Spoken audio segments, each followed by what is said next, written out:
I honestly believe that history will be kinder to me.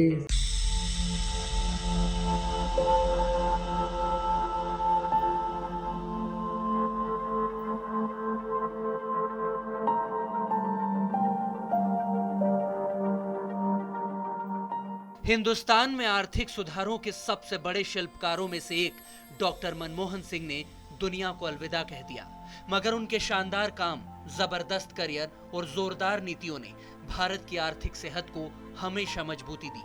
सलाहकार से लेकर देश के प्रधानमंत्री के तौर पर उनके शब्द भले ही कम बोले हों, मगर उनका काम हमेशा बोलता रहा। सियासत के सर्वोच्च पद पर पहुंचकर भी डॉक्टर साहब हमेशा गैर सियासी शख्सियत की तरह रहे और पूरा जीवन राष्ट्र के निर्माण और उसके विकास को समर्पित कर दिया। पूर्व पीएम डॉक्टर मनमोहन सिंह का निधन भारत माता के एक सच्चे सपूत को खोने जैसा है। तभी तो देश भर के दिग्गजों ने उनके योगदान को याद किया और उन्हें श्रद्धांजलि अर्पित की।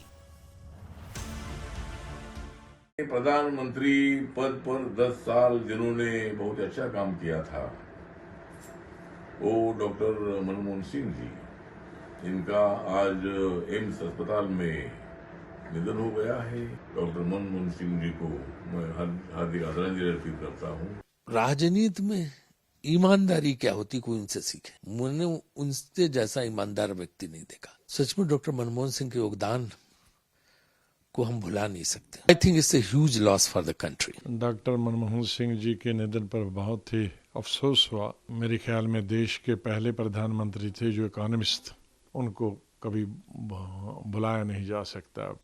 भारत ही नहीं, दुनिया उनकी काबिलियत की कायल है। सबसे ज्यादा उनके काम का डंका तब बजा जब वो भारत के वित्त मंत्री बने और नरसिम्हा राव सरकार के दौरान उन्होंने देश की बंद अर्थव्यवस्था को खोल दिया, जिसे आर्थिक उदारीकरण का दौर कहा जाता है। विदेशी निवेश और उदारीकरण के दम पर भारत की आर्थिक सेहत सुधारने में उनका बहुत बड़ा योगदान है। डॉक्टर मनमोहन सिंह के कई साहसिक फैसलों के दम पर ही कभी सोना गिरवी रखने की नौबत से निकलकर भारत की जीडीपी ग्रोथ बढ़ी और मुद्रा भंडार भर गया।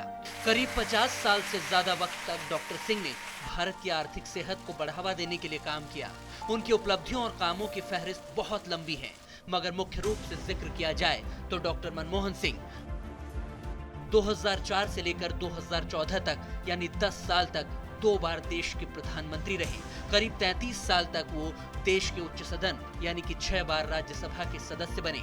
1991 से लेकर 1996 तक वित्त मंत्री रहकर उन्होंने बड़ा रोल प्ले किया। 1982 से 1985 तक वो भारतीय रिजर्व बैंक के गवर्नर रहे। 1976 से 1980 तक रिजर्व बैंक के डायरेक्टर के तौर पर कामकाज किया और उससे पहले भारतीय वित्त मंत्रालय के सचिव भी रहे। वो वित्त मंत्रालय के मुख्य आर्थिक सलाहकार रहे, तो उससे पहले विदेश व्यापार विभाग में आर्थिक सलाहकार की भूमिका भी निभाई।